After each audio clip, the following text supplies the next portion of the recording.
Okay, so here's your assignment. This is going to be a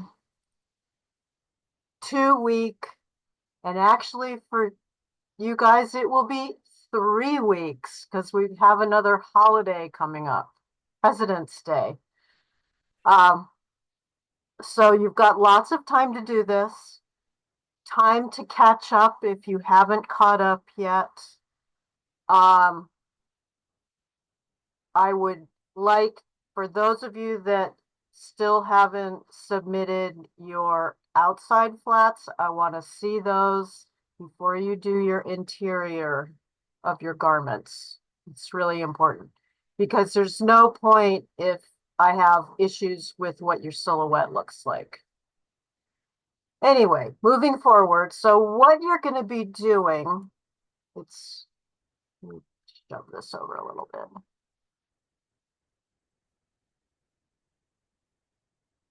This week, for next week, all that's really due are a lot of arrows and numbers.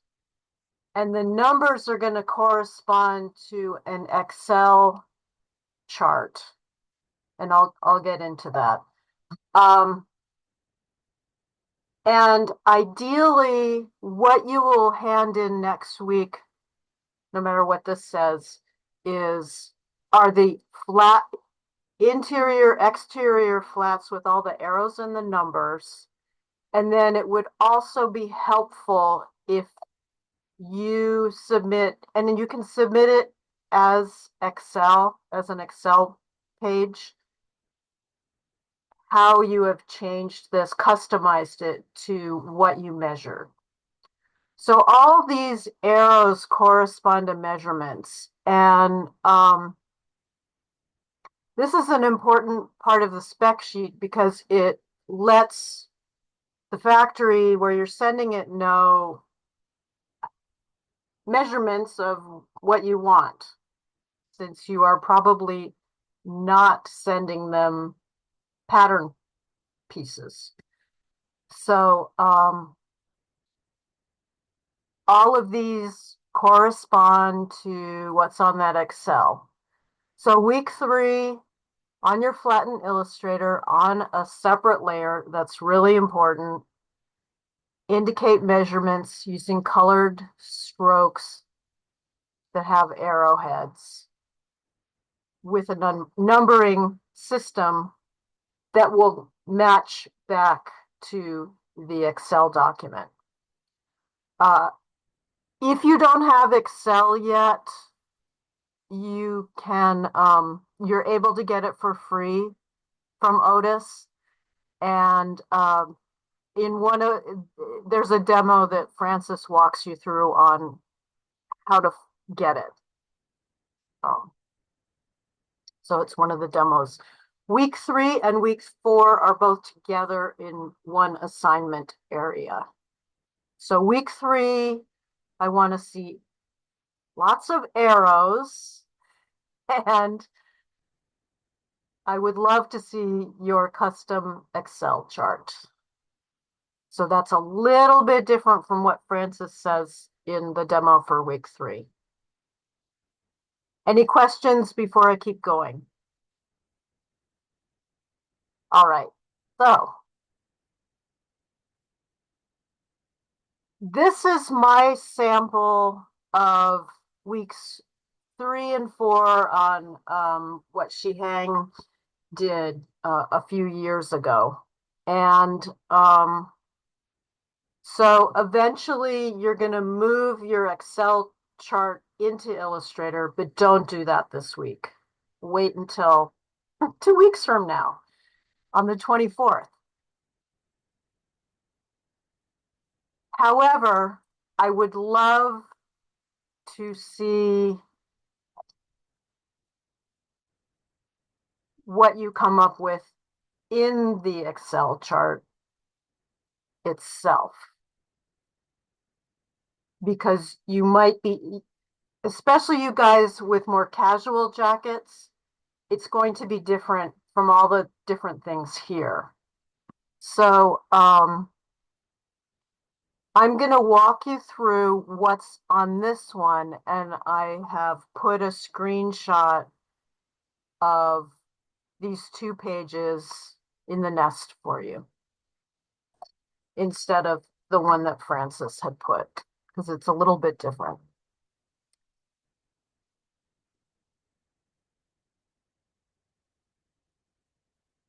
All right, so I'm going to go down the elements in this chart because some of what the measurements are, I remember there was confusion about what the things where the arrows, where you measure and where the arrows go.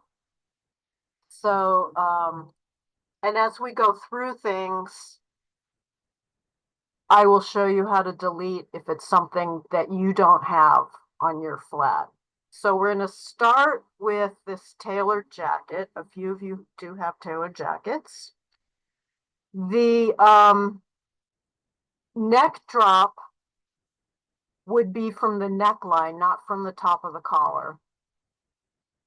And on a tailored jacket, it goes to where this crisscrosses. If it's a jewel neckline with a different kind of collar, it's basically what you see where the gray is from what's showing through on the back. That's how you can figure out that one. The neck width, this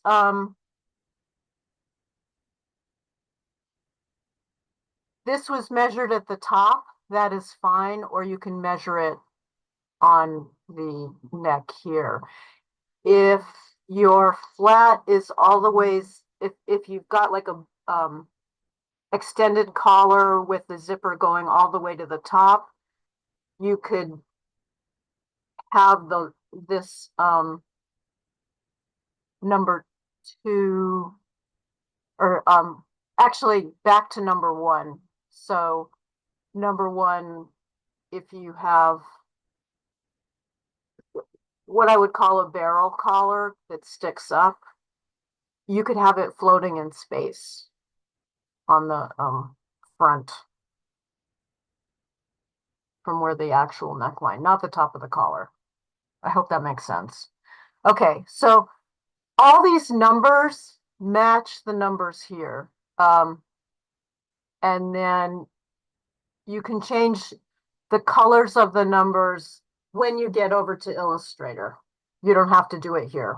I'm fine with that, but you might as well have your different, know the sections that you want to have. If all of these arrows were the same color, it would just be really crazy and confusing. So that's why we like to have the different colors. And Francis does show this in the demo, but I'll do it too. So these, you'll see in my graphic styles, I added these. So you can just make a line. My line is green. You can add whatever arrowheads you like. I'm just using arrow 1. And then with that, then in the graphic styles,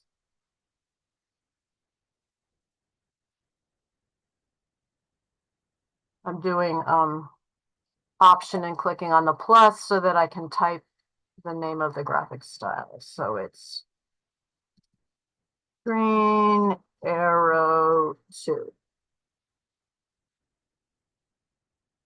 And there it is. And then you can just go back to this to get the colors of your arrows. All right, I'm going to delete that.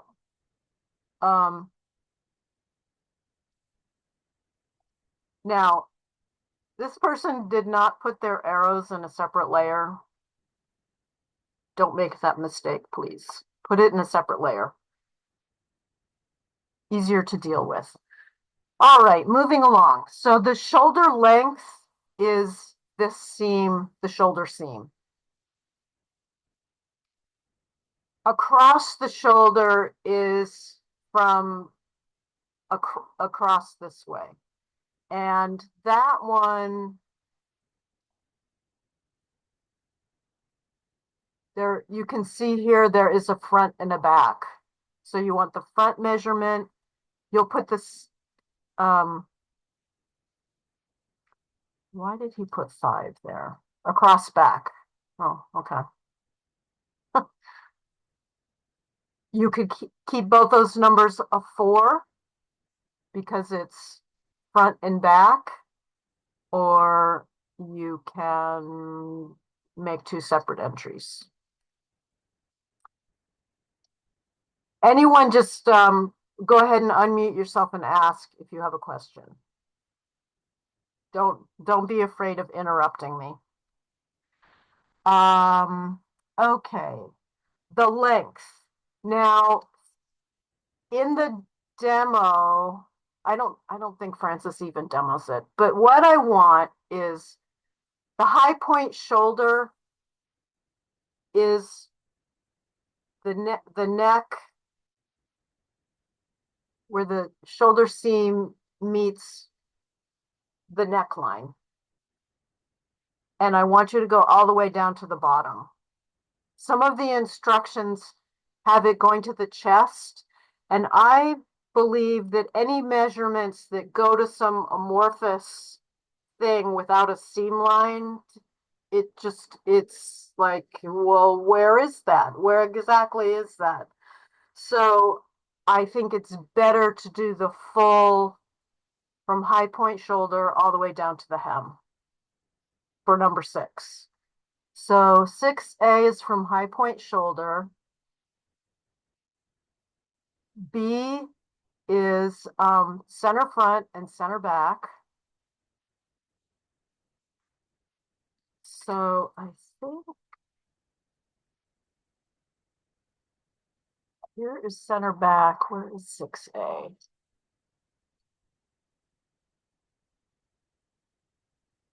They didn't do a center front. So there's a lot of stuff here. If it's minor, if it's only a few that you missed, you could get an A. There's a lot of different arrows, but it would be better to have a center front. You might want to do it here. So you can use the inside if it gets too, you can use the front, you can use the back on some of these things, use the inside if, it gets too crazy with all the arrows and everything. You can use all 4 of your flats that you have. The side is the side seam, 6C, so they did it from on the back view, but you could put it on an interior view too. That's, same line. And I want you to be very careful with your arrows. I do not want to see arrows that don't touch. That's a bad arrow on number 8 there. High point shoulder to underarm is this. So it's here down to the seam underneath the arm. If you have a jacket with a side panel, do it to the lowest point on the curve of the armhole. So the lowest point where your sleeve is meeting your body in the flat itself. Number 8 is across the chest. I'll let you decide where the chest is. That one is, a little bit unspecific. If you want to do it from armpit to armpit, you could do it there too. So high point shoulder to waist. This one, I think it's too vague. So at this point, I'm going to show you how to get rid of a I have to move boxes around here. Okay, how to get rid of a an entry if you don't need it. So, where is it? I have to make this. Oh my goodness. It's like things pop up. Okay. So, it's in the cells. I have, like, if I expand this, it will get bigger, and then I'll get these little symbols. So I can do the X, and then it goes away. But then notice the numbers aren't right. So you're going to have to fix your numbers. This is why I think it's a good idea when you're doing this to have the like have the Excel chart up, and also while you're doing your flats, you can kind of keep track of as you go down. You know, I just be very systematic and go down. At this point, you don't have to input the measurements. That's not due for 2 weeks. Okay, so moving along. Half waist is half of the garment from the side seam to the opening.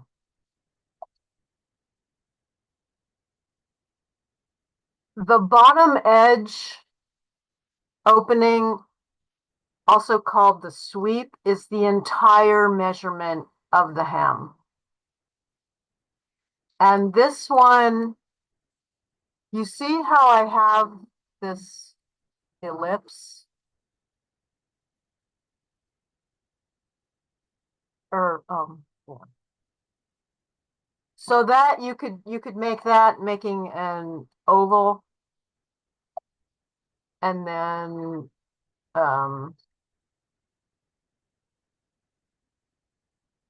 cutting a couple of cutting a gap in it if you need it. Oops. And then on that you could add your arrow points. So if you have a measure that's going around, do a curved situation for, or in this one is angular. It's measuring the top of the collar, 12C. So 10A and 10B.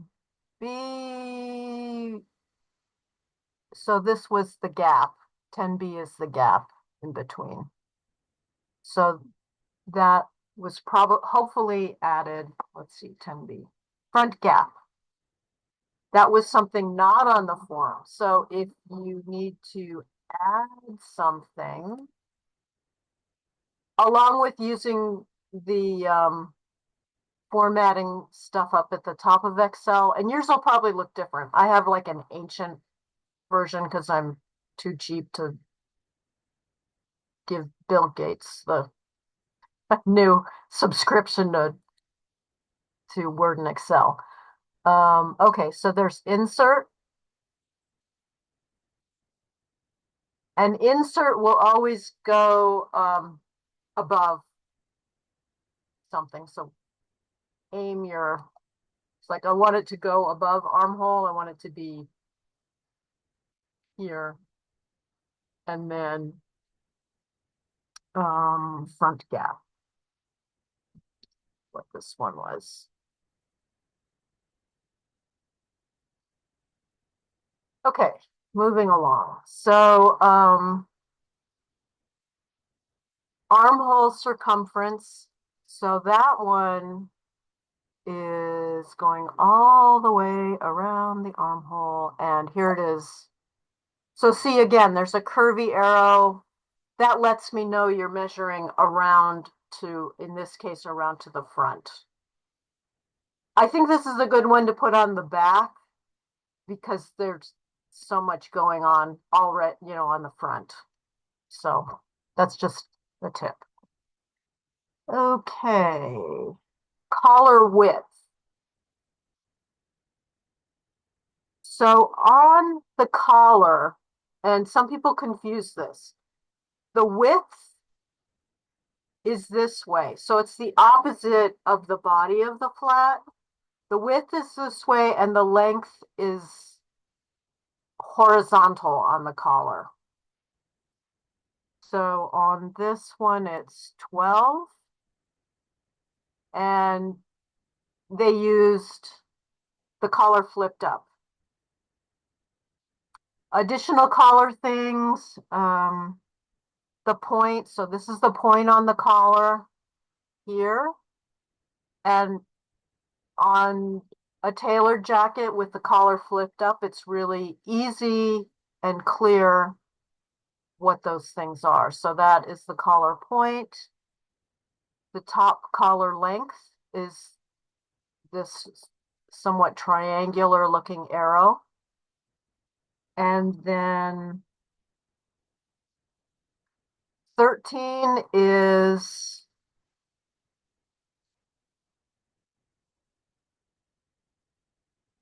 the lapel width at point. So I think just this is fine, like what shows in the notch.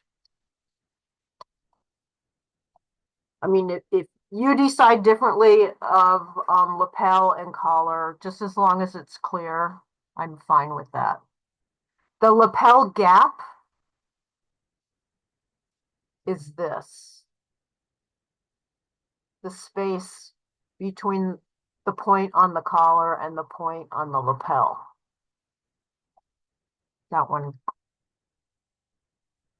often is confused.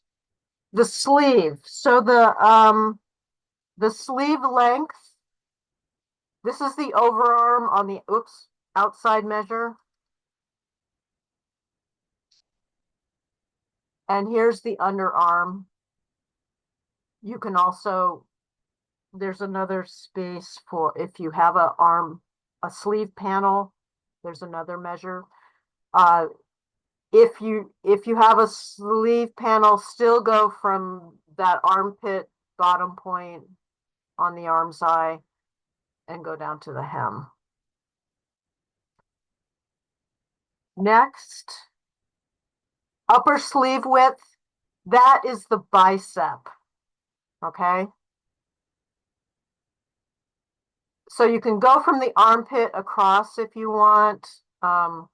Just wherever you put your arrow, that's where you're going to measure it. The elbow goes across like that. The sleeve opening, the hem on the sleeve. And if you have a rib cuff, you might need 2 measures there, and you would probably add information for the ribbing. So if you have a rib cuff, pull the ribbing so you get the measure of the self fabric. If you have piping, you're going to put that information as well. Okay, the side seam would be this, I think. I'm not really sure what the side seam is, to tell you the truth. Okay, sleeve vent, if you have a vent. That's right there. You might not. Sleeve panel. So on this one, it's the 19 measurements. And this one, so there wasn't an underarm seam, so those arrows get those curvy looks. And because there was already so much on the front, putting it on the back was a good idea here. Oh, 14C. 14C. That's the side seam. You might have a front and a back measure, which were neglected here. Depth of sleeve hem, so that would be what shows up on the interior. Now we get to the pockets. If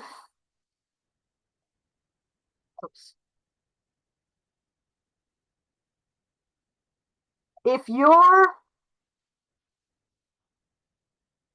Shihang did two separate pockets and the chest pocket. If you have two pockets placed exactly the same on two sides, you can combine those and say pocket A and B, and you only have to put the measurements once. And then if you have a chest pocket, that could be pocket C. I think it's silly to have all this information twice because it's the same. So I'm going to delete all that.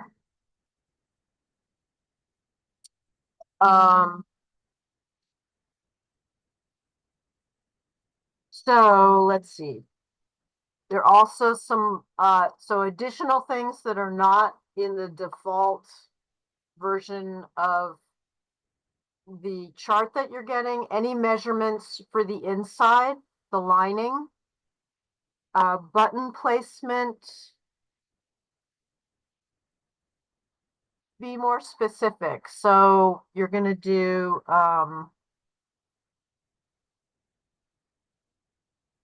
the length all the way to the hem, the distance between buttons. And if you have buttons on your sleeve, you'll do the same thing. So you'll measure from the top button and maybe from the bottom button and then the space in between the buttons. If you have vents in the back, you need to add that information. So anything that you see on these flats, I want to see arrows and eventually measures. So that is the end of my recording.